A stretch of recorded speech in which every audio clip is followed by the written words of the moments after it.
April 9th, 1945. The war in Europe has 3 weeks left. Germany is crumbling. Allied bombs are flattening cities. The Reich is eating itself alive. And yet, inside Flossenbürg concentration camp, the SS is not busy fighting the Allies. They are busy killing one of their own generals, not for war crimes, not for cowardice, for trying to stop the war entirely. They stripped him of his uniform, marched him barefoot across cold stone, and hanged him slowly with a thin rope over a meat hook. His name was Hans Oster. And here is the part that should haunt you. The Americans liberated that very camp just 14 days later. 14 days.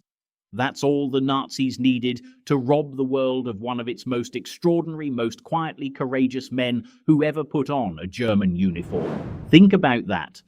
Most people who know World War II history know the big names: Hitler, Rommel, Himmler, Goering. But there is a man, a general, who operated in the shadows of all of them. A man who smuggled Jews out of Germany using fake spy credentials, who warned foreign governments about Hitler's planned invasions before the tanks even moved, who built secret resistance networks inside the Wehrmacht, the very army sworn to protect Hitler, who supplied the explosives used in multiple attempts to assassinate the Führer. And almost nobody knows his name. Hans Oster wasn't a saint. He wasn't a movie hero. He was a quiet, precise German officer who looked like every other man in the room, but thought like none of them. He chose conscience over career, resistance over rank, and when the moment came to pay the price, he paid it without blinking.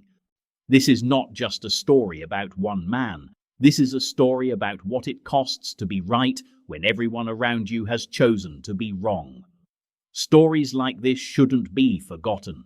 If you value historical truth, join us at Darkroom Archive by subscribing. Now, let's go back to how it all began. Hans Paul Oster was born on August the 9th, 1887, in Dresden, Germany. Dresden, a city of music, art, culture, the kind of city that makes a man believe in something larger than politics. He grew up in a time when Germany still had a Kaiser, when honor was not just a word, it was the foundation of what it meant to serve. He joined the German military, fought on the Western Front in the First World War, and survived.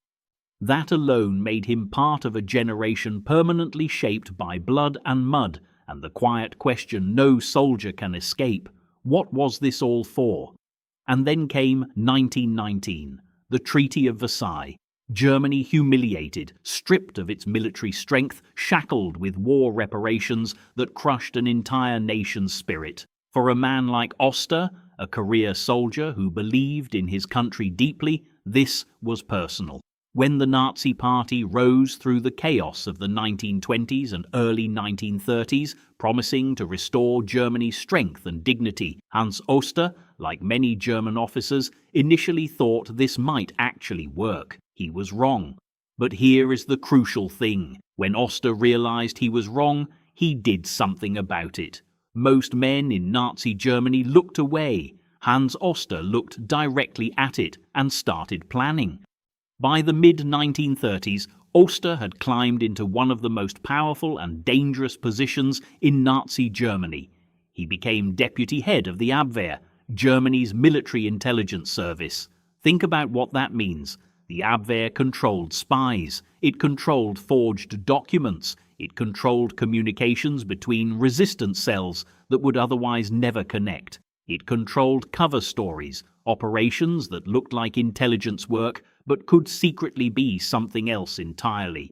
For a man who had quietly decided he was going to destroy the regime he served, this was the perfect hiding place. His superior was Admiral Wilhelm Canaris, himself a complicated, brilliant, deeply conflicted man who would eventually walk the same road as Oster, all the way to the same gallows. Together, they built something extraordinary inside the heart of the Nazi war machine, a resistance network disguised as a spy agency. Think about the level of nerve that required. Every day, Oster sat at his desk, signed papers, attended meetings, shook hands with men who were planning genocide, all while secretly working to bring the entire system crashing down. That is not recklessness. That is something colder, more disciplined, more deliberate. That is a man who decided very quietly, I am going to be the most dangerous person in this building, and nobody will know until it is too late. Here is where it gets fascinating, and where most history textbooks fail you completely. Most people think the big resistance moment against Hitler was the July 20th, 1944 assassination attempt at the Wolf's Lair, the bomb in the briefcase. Stauffenberg, Valkyrie, but Hans Oster was planning to overthrow Hitler in 1938, 6 years earlier. The Oster conspiracy, also called the September Conspiracy, was a detailed operational plan to seize the Reich Chancellery, arrest or kill Hitler, and restore a constitutional government in Germany, potentially bringing back the monarchy. The trigger was Hitler's plan to invade Czechoslovakia over the Sudetenland. Oster and a coalition of conservative Wehrmacht officers believed Germany was not militarily ready for a major war, and that Hitler's aggression would destroy the country. They had the people, they had the plan, they had units loyal to the plot positioned and ready. And then something happened that nobody could have predicted. The British Prime Minister Neville Chamberlain flew to Munich and handed Hitler exactly what he wanted, the Sudetenland, without a shot being fired. The Munich Agreement, the act of appeasement that history has never forgiven. Because of that one political decision, Hitler looked like a genius.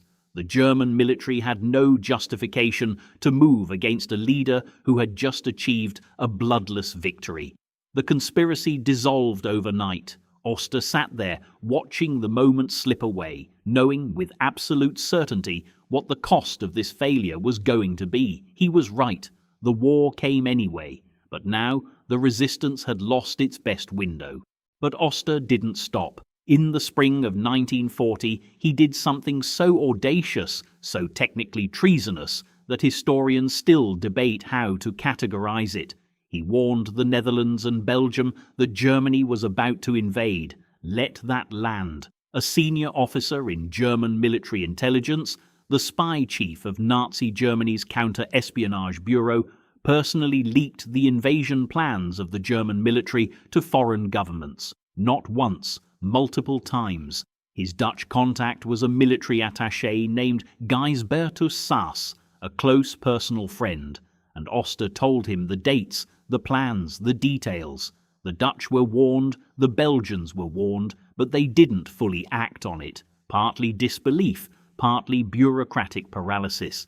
The invasion came anyway. Some historians have criticized Oster for this, arguing he crossed a line. That warning foreign enemies was betrayal, regardless of motive. Oster's answer to that would likely have been simple. Betrayal of what? A criminal regime that was about to plunge the world into war? I owe that regime nothing. While all of this was happening, the conspiracies, the leaked plans, the underground networks, Oster was also doing something more immediate and deeply personal. He was saving Jews. Using the Abwehr's authority and its ability to manufacture false documents, Oster helped Jewish civilians escape Nazi Germany by giving them fake credentials that classified them as Abwehr agents, essentially labeling them as German spies. The operation was called Unternehmen 7, Operation 7. Though it started with 7 people, it eventually helped at least 14 Jews escape into neutral Switzerland.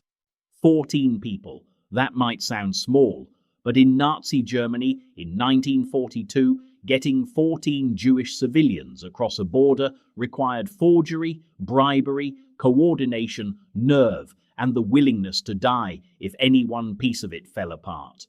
Oster provided all of it. By 1943, the Gestapo was watching. They couldn't prove everything, not yet, but they could feel it.